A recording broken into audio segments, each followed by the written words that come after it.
Fala galera do Data Kids Channel, beleza? Aqui é o Felipe Perch, estamos com mais uma aula sobre automação. Como a aula passada foi sobre P&D, hoje eu quero fazer uma aula novamente sobre esse mesmo tema, porém em vez de utilizar aí a parte analógica do nosso sistema, da nossa maleta, do nosso CLP, eu quero utilizar um motor de passo integrado nela, né, juntamente com o P&D, ou seja, eu quero mostrar para vocês como é que funciona o sistema aí, utilizando o encoder, como eu havia mencionado para vocês, que na verdade é utilizado no mercado. Então, P&D integrado com o encoder. Então, a gente vai utilizar aí um pouquinho da aula 12, para quem não lembra, vai lá na nossa aula 12, dá uma assistida para dar um flashback, a gente vai fazer uma modelagem dessa aula, com a aula passada e vai fazer um programa só. Então essa é a ideia da aula de hoje e eu espero que vocês curtam. Vamos lá para a aula.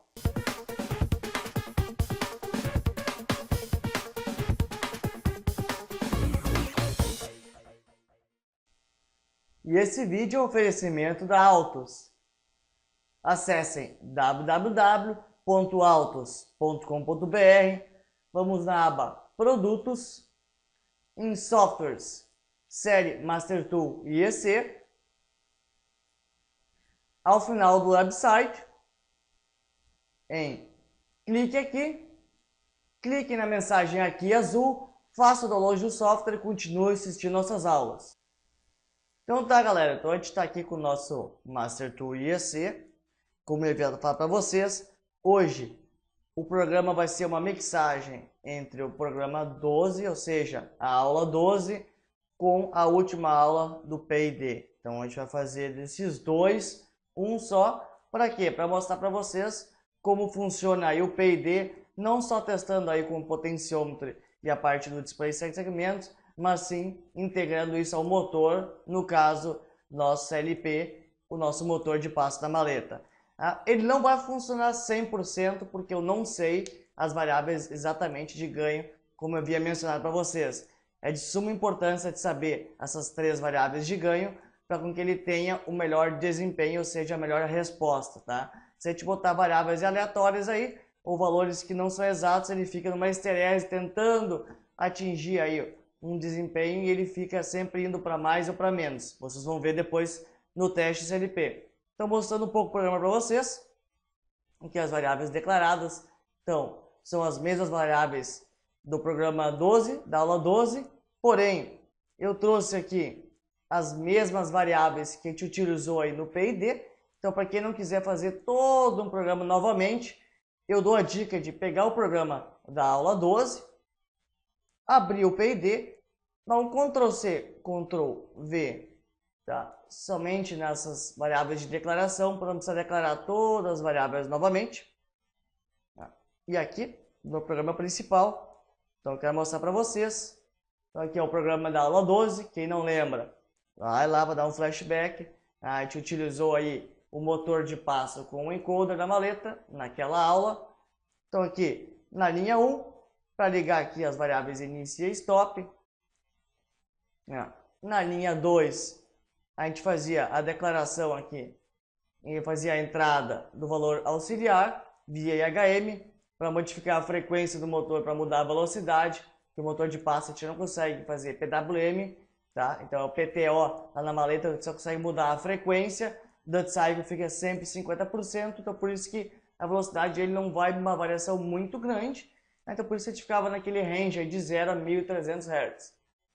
Então aqui, auxiliar 2 era para mudar a variável pulsos, auxiliar 3 era para mudar a variável de rampa, ou seja, da frenagem ou aceleração, e a variável 4 era o passo dele, ou seja, se ele é do 800 ou 400, se eu não me engano, é o passo do motor.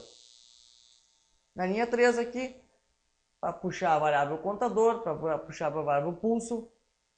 Então aqui em diante vocês vão lembrar, eu não vou ficar citando aí muito, que não é o intuito da aula de hoje.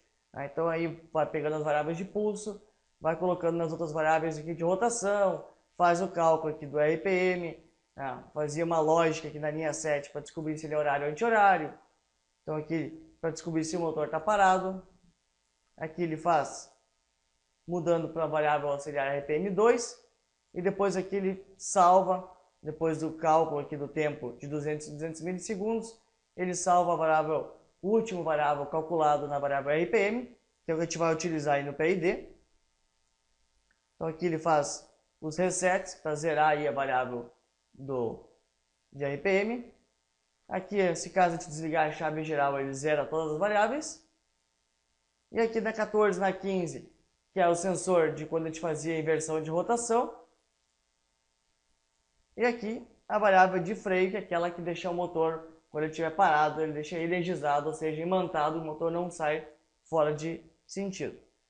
Então o nosso programa parte aqui da linha 17, que é a mesma coisa que a gente aplicou aí na aula PID anterior. Então, a gente vai fazer simplesmente uma variável move no valor RPM para entrada analógica, para jogar no nosso bloco PID. Então aí a gente vai controlar a RPM dessa vez, como eu comentei para vocês na aula do PID, a gente vai sempre monitorar as rotações que tiver o nosso motor. No ajuste aí do set point, a gente vai colocar sempre a velocidade que a gente deseja. Ele vai ficar monitorando e na saída aí, tá, na saída analógica, ele vai compensar o valor para sempre tentar alcançar esse set point de RPM que a gente colocar. Então aqui na linha 18, a gente puxa o bloco de PID. Lembrando que na aula 12, quem não puxou a biblioteca vai ter que puxar. Então aqui em recursos, tá? Em gerenciador de bibliotecas, vai ter que colocar a útil lib. Então quem não lembra, botão direito, biblioteca adicional. Aí você tem que ir lá no C, arquivos e programas, onde a gente instalou o nosso Master Tool EC, desculpa. Então vocês vão na biblioteca library e puxam a biblioteca útil, tá? Senão vocês não vão conseguir adicionar aí o nosso PID. Voltando para POL. Então adicionando o bloco PID pela função instrução de enable. Então vamos dar a instrução, marco a caixa, aperto um F2, vão lá e habilitam o bloco PID. Então, a gente tem um Ctrl+C, Ctrl+V aqui de todas as variáveis do nosso programa do PID, fica mais fácil para não ficar declarando uma por uma. Simplesmente vão colocando elas novamente aqui no bloco. Depois set point, ganho de proporcional, ganho integral, ganho derivativo. Vocês preenchem todas as variáveis aqui necessárias. E na linha 19, o que eu fiz? A saída analógica, a real to word, eu coloquei na variável auxiliar. Por quê? Vocês lembram que a variável auxiliar é a variável que a gente determinava a frequência, ou seja, a velocidade do motor. Então, eu estou interligando a saída do PID para a variável auxiliar, que seria a frequência do motor de passo, para ficar alternando a velocidade para mais ou para menos, para tentar atingir aí o RPM do set point. Então, esse é o propósito da nossa aula. Aqui, a gente vai ter que mudar algumas variáveis da aula do PID. O nosso set point eu coloquei em 100 RPM. Lembrando que, quem lembra da aula 12, o nosso motor normalmente de passo ele vai até uns 190 de RPM. Não me lembro, quase 200 é o máximo dele. Então eu botei o set point em 100, gravado, então, e mudei a EHM. Então a EHM agora a gente não seta mais a frequência, vai setar o set point. Os limites inferior e superior, mudando aqui na aula do PID era de 0 a 10.000. Aqui no caso é de 0 a 1.300 Hz. Lembrando que a frequência máxima do nosso motor para que as bobinas consigam imantar o motor não tranque era 1.300 Hz. Então por isso os limites é de 0 a 1.300. E eu mudei um pouco aqui os ganhos. Eu botei 10, 0,5, 0,1 para tentar chegar num valor mais ou menos. Tá? Não ficou muito legal não. Tem que fazer teste até achar um valor de ganho melhor para ter um resultado melhor para o nosso controle do PID do motor de passo. E no restante eu não mudei mais nada. Tá? Então fica esse o programa pronto, não fica bem difícil. Então a gente aproveita aí o programa 12 e faz um mix com o PID. Então na visualização foi o que eu mudei. Na main, então agora não tem mais frequência. Eu botei set point. E aqui em vez de %S, %0.0f, que é uma variável real, o set point. Tá? E aqui na entrada 0 a 1300, variáveis setPoint. Tá? Então a gente aperta um F2 aqui e vai lá direcionar para o setPoint. O restante eu deixei igual, pulsos, aceleração, desaceleração, a visualização do RPM aqui e a mensagem de parado, rotação para a esquerda ou para a direita. Então, o nosso programa pronto ficou dessa forma. Espero que vocês tenham conseguido captar a mensagem. Tá? Então agora a gente vai ir lá para o CLP, eu não deixei ele ligado ainda, mas vamos lá para lá ele, vamos simular. Eu quero mostrar para vocês a diferença com o que a gente fez o P&D com a parte de entrada na loja. Então vamos lá. Então tá, galera, então aqui no CLP, como vocês haviam lembrado, aqui a gente tem essas chaves, inversão de rotação, essas chaves aqui para deixar ele 800 a 400 voltas, para deixar o motor imantado, né? Então nossa chave mestra aqui para ligar o motor. Aqui no primeiro variável, vocês não estão vendo aqui, depois eu dou um zoom. A gente tem o setPoint que está em 100, que eu deixei travado lá. Pulsos eu deixei travado também em 500, estão lá no software, esqueci de mostrar para vocês. Na variável lá, auxiliar para pulsos, auxiliar 2, eu deixei igual a 500. Vamos precisar ficar modificando toda hora aqui no painel. A variável aceleração e desaceleração nunca uso, deixo em 0. E a última aqui, variável RPM. Então aqui eu vou ligar o motor. Então vocês estão vendo, o motor está tentando alcançar a velocidade. E aí ele passa da velocidade, ele reduz ela para tentar alcançar de novo o setPoint em 100. Ele está chegando no máximo aqui, que é 190 e poucos RPM. Então ele alcança, diminui e depois ele tenta compensar de novo. Então ele fica naquela esterese. Eu falei para vocês. Por quê? Porque os ajustes de ganho não estão bem ajustados. Então ele fica nessa esterese tentando achar aí o melhor ponto e ele fica variando para cima e para baixo.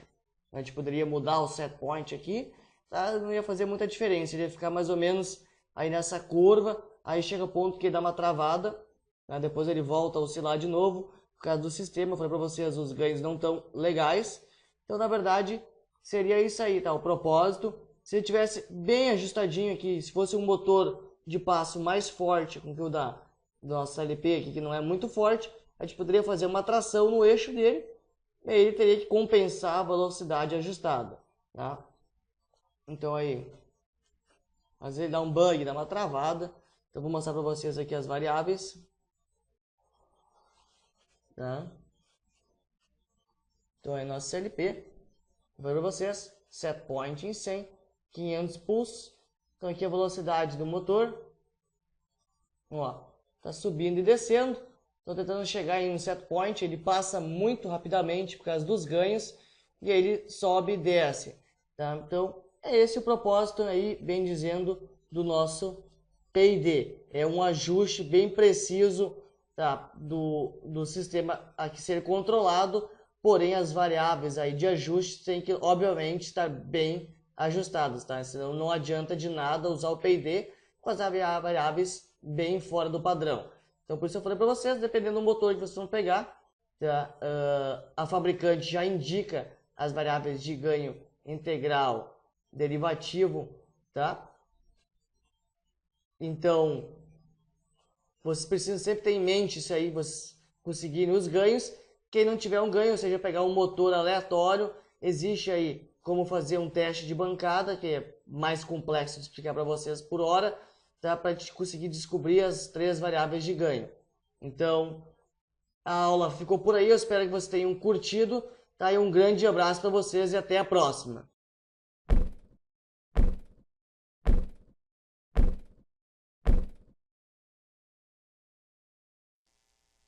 Então tá, a nossa aula de hoje acabou por aí. Espero que vocês tenham curtindo. A gente vem aí ao longo das nossas aulas, a gente vai progredindo, vai aumentando o nível aí da programação. Espero realmente que vocês estejam gostando. A gente vai tentar aí aos poucos interagindo com o pessoal e mostrando técnicas novas. Eu quero tentar mostrar para vocês na próxima aula a utilização de 2 linguagens para fazer o programa. Então a interligação dos duas, tá? Eu não ficar só no Ladder, então eu quero mostrar para vocês que dependendo da lógica ou o bloco que a gente quer montar, a gente pode utilizar aí o texto estruturado, ou seja, a nossa linguagem em C. Então a gente faz um programa mixado com as duas, tá? Então o propósito da próxima aula vai ser esse, utilizar as duas para fazer um programa só. Então não se esqueçam, quem tiver dúvida aí, deixe sempre um comentário aí embaixo. Não se esqueça de curtir, compartilhar, se inscrever no canal e eu espero vocês na próxima aula. Um grande abraço!